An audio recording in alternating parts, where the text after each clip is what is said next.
While on planet Earth, Quinshon Judkins, the running back, look at this, throws down the pancake block at training camp, putting DB Mike Hall on his back. I see J-Mac grunting here. You don't love this. Don't love it at all. There's an all-out brawl going on after this. No pads on. Taking the shot, doesn't see him coming. That ain't it.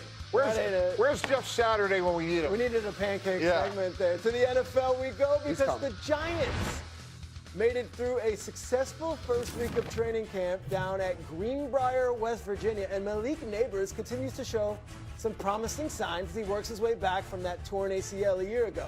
Meanwhile, Giants are focused on the improvement of second-year quarterback Jackson Dart. John Harbaugh was on the NFL Network, and he was raving to Mike Garafolo and Brian This guy's Baldwin. a competitor, man. He's a competitor. I think I already knew that, but I've seen it firsthand. I've seen it play-to-play, day-to-day, in the meeting room. Charismatic leader, loves ball. I mean, you know, when you're from afar, you don't always know all the ins and outs of a guy, but this guy is obsessed with football. You know, he wants to know everything about everything all the time. You like that in your quarterback. All right, J-Mac, I go to you. You're in this market. You live in Jersey. Dart, he's out and about. You see him everywhere. He's got the golden locks. Obsessed with football is not something everyone always assumes with Jackson Dart, but it sounds like John Harbaugh is all in on Jackson Dart, and Jackson Dart is all in on being the New York Giants signal caller. I'm so intrigued the John Harbaugh effect on this football team. You just mentioned Jackson Dart, Cam Scatterbull. You see those guys everywhere. They're more celebrities to a certain extent to what they've done on the football field thus far, though I think both young players are going to be really good. You look at what he's talking about with Dart, loves football. You look at Cam Scatterbull doing the flip at Fanatics Fest, has come back and said, hey, I had a conversation with my head coach, probably not something I should be doing. Darius Slayton, veteran wide receiver on the team, talked about the accountability since Harbaugh has been in the building. It feels like a different feel with this Giants team. They have completely bought into who John Harbaugh is and what he expects out of this football team. Jackson Dart, that responsibility, ton of it falls on him. The number one thing is, can he stay healthy? With everything going on, continue his playmaking ability, but he has to remain out there on the field for them to be a good football team. Everyone is so hyped up on the Giants in New York. I mean, I was walking around at 11 wins, 12 wins. Anything's possible in the NFL. What's the reality right now from your standpoint? Yeah, Peter, I am tapping the brakes. I think, again, this is a team that's won 7 games over 2 years, only 4 division games. They have a long way to go. And I think John Harbaugh is going to bring Jackson Dart along the way that Rex Ryan, who used to work for John Harbaugh, in terms of the run game. Last year, Baltimore ran the ball, designed runs 47% of the time, second most in the league. Peter, this morning you mentioned Patrick Ricard. You look at Isaiah Likely. So I think in terms of Jackson Dart, who struggled with completion percentage, he was 19th in the league last year. I think Scatterbull, especially early on, is going to be as important as anybody else. Look, Malik Neighbors is the home run hitter. We know that. He may not be 100% on opening day. I think this team is certainly improved, but to me, they're still clearly the 4th best team in this division. I want to show you guys a graphic. Second-year quarterbacks. It used to be you have to wait till year 3 or year 4, but you just look at some of these guys that had huge breakout second years in the NFL. Lamar was an MVP. Mahomes was an MVP. Drake May was second in MVP. Mike Tannenbaum, can Giants fans pencil Dart in there? Not even pencil. Nope. This is going to be much more like Mark Sanchez with the Jets, which was Rex wanted to play good defense. We ran the ball. Obviously, we had good success getting to a couple championship games.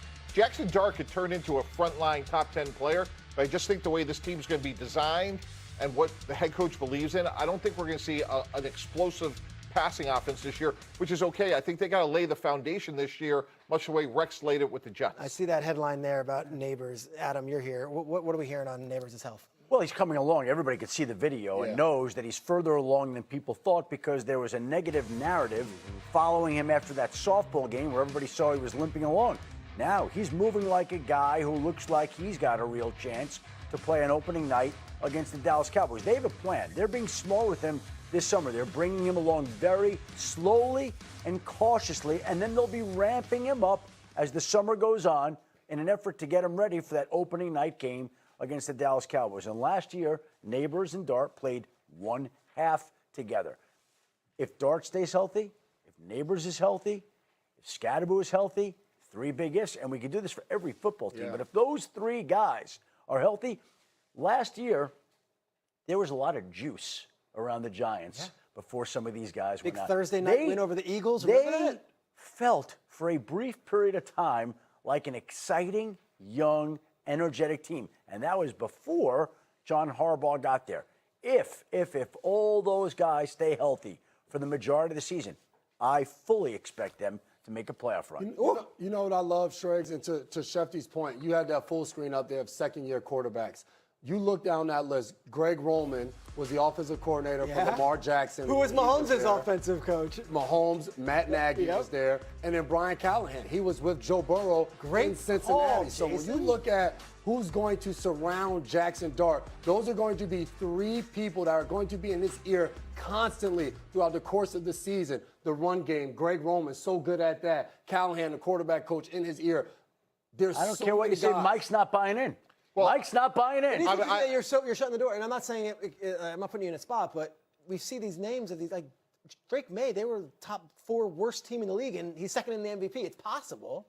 Sure, is it possible? Of course, but that's the reason you see them. The reason they're, in my opinion, they're the 4th best team. They struggled stopping the run last year. They got rid of their best run defender in Dexter Lawrence. Their corner situation really needs to be sorted out in a division where you have Dak Prescott, Jalen Hurts, and Jaden. CeeDee Lamb, George Pickens. Yeah, exactly. So to me, like, you're looking at 3 really good teams. If Jaden Daniels can stay healthy, I think we forget about how good the Commanders were just 2 years ago. So I think the Giants are going the right direction, but they're a year away from being a year away. Or so you say. In this league, it changes every year. And there have been 36 straight years where there have been at least 4 new playoff teams. So in every one of those 36 years, you would have told me that those 4 teams are a year away from being a year away, and you would have been wrong in the 36 years. So there are going to be teams this year, and I don't know who they are, maybe the Saints, maybe the Bengals, maybe the Giants, all realistic possibilities that make that jump that we're not seeing today, or at least we are. You're not. We're seeing this today. I didn't put him in the playoffs either, Mike. Don't let him. I got one put him question. in either. If you're drafting the NFC East quarterbacks, who's going last of those 4? Jackson Dart. Okay, and let's see where we draft him at the end of the year. Can we see in February? Can we see? Remember, the Matt Nactus. What's the latest? What's going on there in L.A.? All right, Peter, the Rams are being smart with Myles Garrett. What Sean McVay says is a little soreness in his lower half. Who hasn't had a little soreness in his lower half before? Myles Garrett is experiencing it now. They don't want to rush him back out there. They don't believe it's anything serious. They don't believe it's anything long-term. They're just trying to be smart with him the way they were with Matthew Stafford in his back last season when Stafford went on to win the MVP. Who says you can't go back home? Jadeveon Clowney back to Houston. What do you got? The team that once made him the #1 overall draft choice has brought him back to Houston. And one of the main reasons that Clowney wanted to go back to Houston, aside from the fact that he knows it well, is he wanted to play for DeMeco Ryans, the Texans head coach, as a lot of players do. And it is also one of the best defenses in the league, and the arrival of Clowney, who had 8.5 sacks last year, makes it that much better. And if it wasn't enough bad news out of San Francisco, we get some devastating news about Ricky Pearsall over the weekend. And it doesn't appear that this had anything to do with the electrical substations out there in San Francisco. I'm not laughing. Ricky Pearsall had a PCL injury that lingered from last season. It was not fully recovered. They thought that he would be right this season, but early in camp, he was uncomfortable. He had consultations with doctors, and now he has decided to undergo season-ending surgery on that PCL. The Niners already have put him on injured reserve ending the season. Take a look at all the injuries that they have had in the past and what they're dealing with now. Ricky Pearsall out for the year. Kittle's coming back from the Achilles. Deshaun Stribling, their first pick in this draft, has hamstring tightness. Christian Kirk has a tight calf. Isaac Guerrendo's got a pec injury. On and on it goes. It just feels like this team seems to deal with more injuries than almost any team in the league. You add in that their head coach obviously had this accident. There's a lot of players who are no longer there. Like, I don't know. I never question the Shanahan 49ers. Every time you write them off, they find a way to show up in the playoffs. But, Jason, this is about as ominous a start to a season as you can imagine. It is tough. You just said you never question. And the reason you don't is because this is a team last year that won 12 games, made it to the playoffs, won a playoff game. Their starting quarterback only played in 9 games. And they still found a way with all the injuries that occurred last year, Fred Warner, Bosa, and all of those guys to win a ton of games. As you look at their roster, not only are the injuries, but they're also getting older. You look at the amount of guys in their 30s on the offensive side of the ball: Kittle, Trent Williams, Deebo Samuel, Juszczyk. CMC, Juszczyk, all of these guys. When you're trying to fight off these injuries and you're getting older as a roster, it's hard to compete each and every year. Yeah, one other notable name, Mike Evans, will be 33. But I think the key is you got to win for today and develop for tomorrow. And I think if you're the 49ers, you're like, can we squeeze a year out of Deebo? Can we squeeze a year out of Mike Evans? And hopefully Stribling develops. Hopefully Pearsall comes back. And look, defensively, help is on the way. You know, Nick Bosa last year played in 3 games. Fred Warner played in 6. Mikael Williams played 9. Like, if those guys play in more than half the games based on winning 12 games, those are 3 really, really good players. So maybe defensively they could kind of pull it until the offense comes along. I would add, Stribling, the wide receiver, wasn't necessarily the top wide receiver on everyone's board. They took him to start day 2. And then, of course, Black, the running back from Indiana, wasn't even invited to the combine. So they swung at the draft as well. Some questions on that roster. Well, but Stribling was a guy that had a huge grade by a lot of teams. There were some teams that thought he was the best wide receiver in the draft. In the draft! Actually, a lot of people felt like he was the best blocking wide receiver, which we know about their perimeter run game. Time will tell. How about Caleb Williams, guys? Coming up